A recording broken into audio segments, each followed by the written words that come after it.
നമ്മൾ സേവിക്കുന്നത്, നമ്മൾ ആരാധിക്കുന്നത്, നമ്മൾ വിശ്വസിക്കുന്നത്, നമ്മൾ പ്രസംഗിക്കുന്നത് വിശ്വസ്തനായ ദൈവത്തെയാണ്. ദൈവം നമ്മിൽ നിന്ന് എന്താണ് ആഗ്രഹിക്കുന്നത്? നാം അവൻ്റെ സന്നിധിയിൽ വിശ്വസ്തരായിരിക്കുക. ദൈവം നമ്മെ ഏൽപ്പിച്ച എല്ലാത്തിലും, അതിൽ കുടുംബമുണ്ട്, കുഞ്ഞുങ്ങളുണ്ട്, ബിസിനസ്സുണ്ട്, സഭയുണ്ട്, ബന്ധങ്ങളുണ്ട്, നാം പ്രവർത്തിക്കുന്ന സകല മേഖലകളുമുണ്ട്. അവിടെയെല്ലാം നാം വിശ്വസ്തരായിരിക്കുവാൻ ദൈവം ആഗ്രഹിക്കുന്നു. അതിലെന്തെങ്കിലും നന്മയുണ്ടോ, അവർക്ക് ദൈവത്തിൻ്റെ മുൻപാകെ എന്തെങ്കിലും പരിഗണനയുണ്ടോ എന്ന് നാം കേൾക്കാൻ പോവുകയാണ്. ഹല്ലേലൂയ.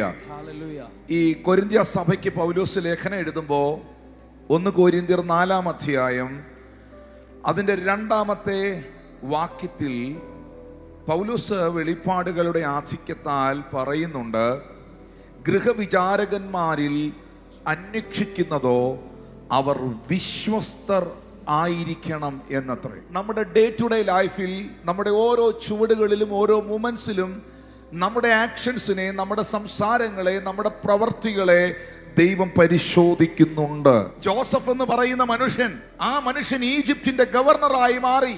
ആ മനുഷ്യൻ ഏറ്റവും പരമോന്നതമായ സ്ഥാനത്തിലെത്തി. തന്റെ സഹോദരങ്ങൾ തന്റെ കാല് പിടിച്ച് നമസ്കരിച്ചു. മിസ്രൈമിൽ സുഭിക്ഷിതമായ പ്രോസ്പെരിറ്റി, അഭിവൃദ്ധി ഉണ്ടായ കാലത്ത് ആ ജനം ജോസഫിന്റെ അടുക്കൽ ഗോതമ്പിന് വേണ്ടി വന്നു.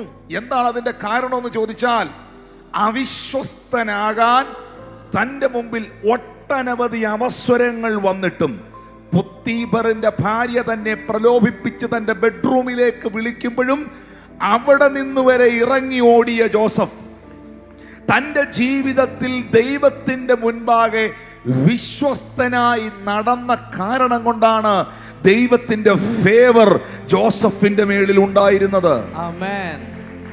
ദൈവം തന്റെ ഫേവർ, തന്റെ അനുകൂലത, തന്റെ ബ്ലെസ്സിങ് നമ്മുടെ മേളിൽ ഇടാൻ ദൈവത്തിന് ദൈവത്തിൻ്റെതായ ചില റീസണുകൾ, ചില കാരണങ്ങൾ ഉണ്ട്.